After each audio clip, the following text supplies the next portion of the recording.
नमस्कारम। इस वीडियो में बात करते हैं refraction through convex spherical surface. तो हमारे पास एक कॉन्वेक्स स्फेरिकल सरफेस है, ये कॉन्वेक्स है और ये इसका सेंटर हो गया। इसको हम से बोलते हैं सेंटर ऑफ कर्वेचर, सी से हमने उसको डिनोट कर दिया। ये इसका पोल है, इसको हम पी से रिप्रेजेंट कर सकते हैं। The distance between P and C is called the radius of curvature. C P को हम लिख सकते हैं आर, पर R is the radius of curvature. और ये स्फेरिकल सरफेस है, पूरा सॉलिड सरफेस मान लो। ये सॉलिड हमारा एक सरफेस है, ये हमारा क्या है, स्फेरिकल सरफेस है। इस फेस को हम बोल दिया कॉन्वेक्स और अंदर पूरा सॉलिड है। तो सॉलिड का मतलब लाइट के लिए ट्रांसपेरेंट है, लाइट उसके थ्रू ट्रेवल कर सकती है, जैसे ग्लास हो गया, वाटर हो गया, ऐसे कुछ। तो इस मीडियम का refractive index let us suppose N2 है और इसके बाहर जो है outside this spherical surface the refractive index of medium is N1। तो N1 is rare and N2 is denser. तो एक चीज़ और हमें पता है, N2 is greater than N1। इस एजम्पशन के साथ हम चल रहे हैं, N2 is greater than N1। और जिसमें जो हमें पता है अभी तक CP, जिसको हम रेडियस ऑफ कर्वेचर बोल रहे हैं, दैट इज़ R, और P हमारा पोल हो गया और C सेंटर ऑफ कर्वेचर हो गया। तो हमने इस पॉइंट पर, ये प्रिंसिपल वो एक्सिस है, line joining the P and C is called the principal axis. Principal axis में एक पॉइंट है O, इसको हम बोल दिया O। O का मतलब ऑब्जेक्ट, यहाँ पर ऑब्जेक्ट है। तो ऑब्जेक्ट को यहाँ पर रखा, तो यहाँ से अगर लाइट ट्रेवल हुई, ये इंसिडेंट रे होगी। इंसिडेंट रे जब किसी पॉइंट पर मीट करेगी तो हमें लॉ ऑफ रिफ्लेक्शन के अकॉर्डिंग हमारे पास नॉर्मल होना चाहिए। तो इस पॉइंट पर हमने नॉर्मल ड्रॉ किया। नॉर्मल क्या आया, जो सेंटर ऑफ कर्वेचर के थ्रू होते हुए जाएगा। तो ये हमेशा क्या होगा, एक ये परपेंडिकुलर होगा इस सरफेस के साथ, और ये इसको हम बोल दिया नॉर्मल। ठीक है। And the angle between normal and incident ray is called angle of incidence, that is I. तो ये हमारे पास आई है। अब हम आते हैं आर पे। आर, अब देखो ये बैंड, ये रे इधर जानी थी। अगर ये मीडियम डेंसर मीडियम नहीं होता तो स्ट्रेट आगे चले जाती, लेकिन डेंसर मीडियम में होने से हमें पता है कि मैंने rays passes through from rare to denser medium it will bend towards the normal. तो ये नॉर्मल इधर की ओर है इसका, ये इधर की ओर बेंड होगा। तो एक बेंड होने का मतलब जो सीधा जाना चाहिए था, अभी सीधा नहीं जाके अब ये थोड़ा सा बेंड हो जाएगा। जिसका एक्चुअल पाथ है मान लेते हैं वो इस टाइप से, it will bend towards the normal. और नॉर्मल की ओर बेंड होते होते वो मान लेते हैं हमारा यहाँ से यहाँ पहुँच गया। दिस इज द रिफ्रैक्टेड रे। ओ, इसका हमने नाम दे दिया, मान लेते हैं एन है। तो O N is incident ray and N I बोल देते हैं इसको, तो एन आई इज रिफ्रैक्टेड रे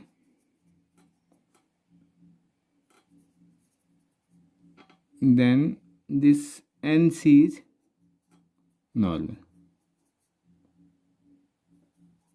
ठीक है। Incident ray, normal and refracted रे, तीनों रे हो गई हमारे पास। इन तीनों रे के हिसाब से देखेंगे तो अब इसमें कुछ हम थ्योरी लगाते हैं और हमारा फाइनली क्या है कि रिफ्रैक्शन हो रहा है तो स्नेल्स लॉ हमारा प्रूव करना है, घूम फिर के ये कह सकते हैं। तो स्नेल्स लॉ हमारे पास पता है कि sine I upon sine R equal to, ये आर है। आर कौन सा होगा, angle between refracted ray and normal and refracted, this is R. तो sine I upon sine R equal to medium, first medium से सेकंड मीडियम में जा रही, तो इसको हम लिख सकते हैं 1N2 और which can be written as N2 upon N1। इसको हमें यूज़ करना है आगे जाके, इसी पे हम थोड़ा मैथमेटिकली इसको सॉल्व करेंगे। ठीक है। तो इंसिडेंट हमें पता चल गया, नॉर्मल हमें पता चल गया और ये पता चल गया। अब हम आते हैं इस पर थोड़ा सा मैथमेटिक्स लगाते हैं और उस मैथमेटिक्स के बेस पे इस जो स्नेल्स लॉ को है इसको सिंप्लीफाई वो करेंगे। तो हमारे पास फाइनली एक इक्वेशन बनेगी। उस इक्वेशन को हम बोल सकते हैं, वो हमारा कंक्लूजन रहेगा reflection through convex spherical surface के लिए। तो अब आते हैं, लेट अस सपोज इस एंगल को हमने मान लिया अल्फ़ा, कोई भी एंगल मान लो। एक नॉर्मल यहाँ पर ड्रॉप कर दो, यहाँ पर ड्रॉ कर दिया हमने NM, इसको नॉर्मल बोल दिया। नॉर्मल का ना परपेंडिकुलर, प्रिंसिपल एक्सिस के साथ परपेंडिकुलर है। ये अल्फ़ा हो गया, इस एंगल को हमने बीटा बोल दिया, ऐसे इस एंगल को गामा बोल दिया। तो तीन एंगल हमने बोल दिया, alpha, beta and gamma I already है, आर हमारे पास एंगल ऑफ इंसिडेंट है, आर हमारा एंगल ऑफ रिफ्रैक्शन हो गया। ये सारे हमने इस पर नॉमेनक्लेचर इसमें दे दिया। अब मैं स्नेल्स लॉ लगाना है तो फॉर स्मॉल एंगल्स ये हम मान के चलेंगे कि सारे के सारे एंगल्स हमारे स्मॉल होंगे। तो स्मॉल एंगल के एजम्पशन में हमें पता है कि sine theta nearly equal to tan theta is equal to theta. इसको बेस में लेते हुए हम थोड़ा सॉल्व करेंगे। अगर इसको ये अगर वो कंडीशन स्नेल्स लॉ में हम यहाँ पर वो लगाएंगे तो हमारे पास आ जाता है साइन आई और साइन आर को हम लिख सकते हैं I upon R equal to N two upon N one. यहीं से हम लिख सकते हैं आई एन वन या N one I equal to N two R. इसका यूज़ करेंगे। हमें अब फाइनली क्या फाइंड करना है, आई और आर। अगर हमें आई और आर मिल जाएगा in terms of alpha beta और गामा तो हम इसमें सब्स्टिट्यूट कर देंगे तो हमारा सॉल्व हो जाएगा। तो अब हमारा मकसद है कि हम आई और आर निकालें। आई और आर निकालने के लिए हमने क्या किया, इसमें वो ट्रायंगल ढूंढेंगे जिसमें आई आ रहा है। तो एक ट्रायंगल हमारे पास ये है, आई आने वाला ट्रायंगल ये है एन सी ओ। अगर हम देखेंगे ट्रायंगल एन से स्टार्ट करके ओ से देखे सी, एन ओ सी भी बोल सकते हैं, एन ओ सी तक पहुँच। इस ट्रायंगल में देखो आई एक्सटीरियर एंगल है। तो एक्सटीरियर एंगल का फॉर्मूला होता है मतलब एंगल आई इक्वल टू क्या हो जाएगा, exterior angle equal to sum of को इंटीरियर एंगल। ये दो इंटीरियर एंगल के सम के इक्वल होगा, that is equal to alpha plus beta. I हमारा मिल गया, हमें आई की ज़रूरत थी।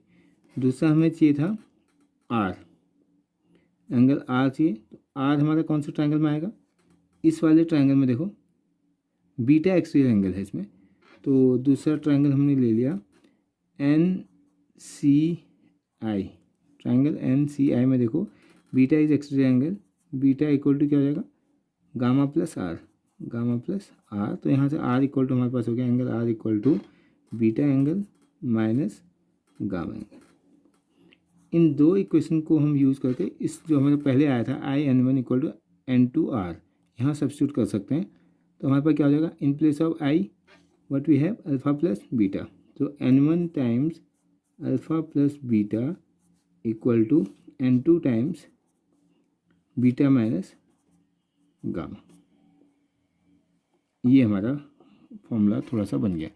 अब हम क्या करेंगे, अल्फ़ा बीटा और गामा की वैल्यूज़ निकाल लेते हैं। तो इसमें अल्फ़ा बीटा गामा क्या है अगर ये पता चल जाए तो फिर हमारा यहाँ सब्स्टिट्यूट कर देंगे हम। तो अल्फ़ा हम ढूंढ सकते हैं इस ट्रायंगल में, alpha tan alpha equal to क्या है परपेंडिकुलर अपॉन बेस।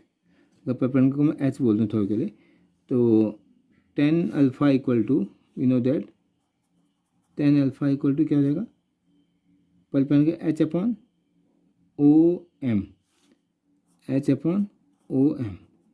ये क्या हो गया, इसी को हम क्या बोल सकते हैं, it is nearly equal to alpha. इस फॉर्मूले से इस वो एजम्पशन के साथ sine theta equal to tan theta equal to nearly equal to theta for small angles. तो when the alpha beta gamma also small then alpha equal to H upon O M. Similarly beta equal to H upon M C. Similarly, gamma equal to in this triangle h upon mi.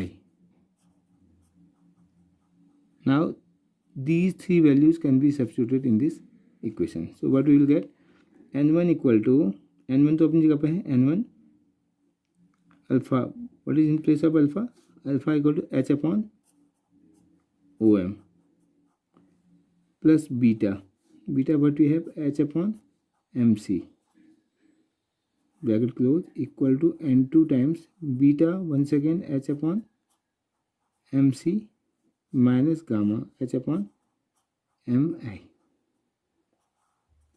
ठीक है, h common लेके cancel कर दिया।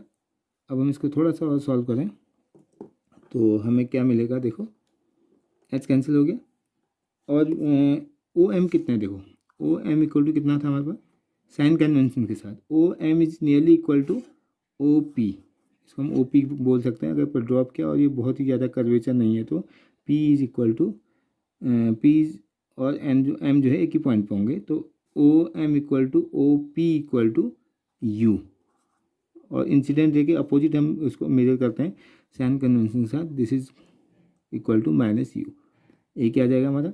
दूसरी बात हमारे पास M C कितना होगा, एम सी को हम लिख सकते हैं this is equal to P C और पी सी हमने स्टार्टिंग में ही बोला था R is radius of curvature, वो भी पॉजिटिव, क्योंकि along the direction of the incident ray इधर को इसी की डायरेक्शन में हम जा रहे हैं।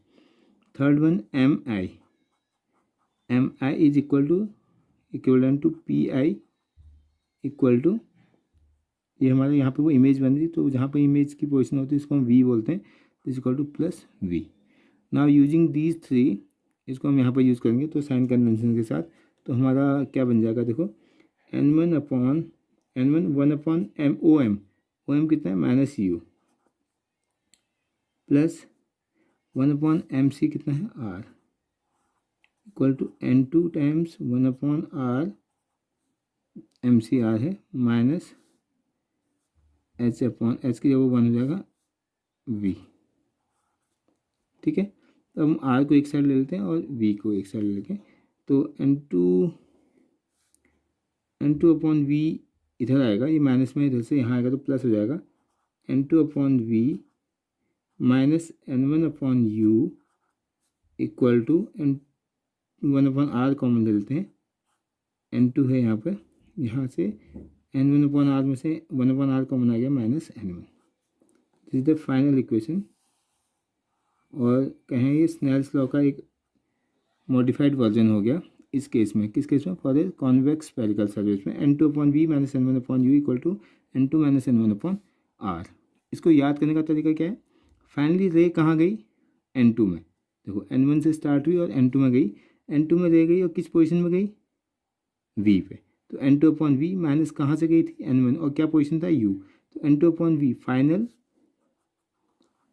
Minus initial equal to 1 upon R times final N2 minus N minus initial. तो N2 upon V minus N2 upon N1 upon U equal to 1 upon R N2 minus N1। ठीक है, तो ये reflection through convex spherical surface है। Similarly इसी expression को हम कर सकते हैं reflection through concave spherical surface के लिए भी। तो ये ओवरऑल सेम हमारे पास फाइनल फार्मूला आएगा।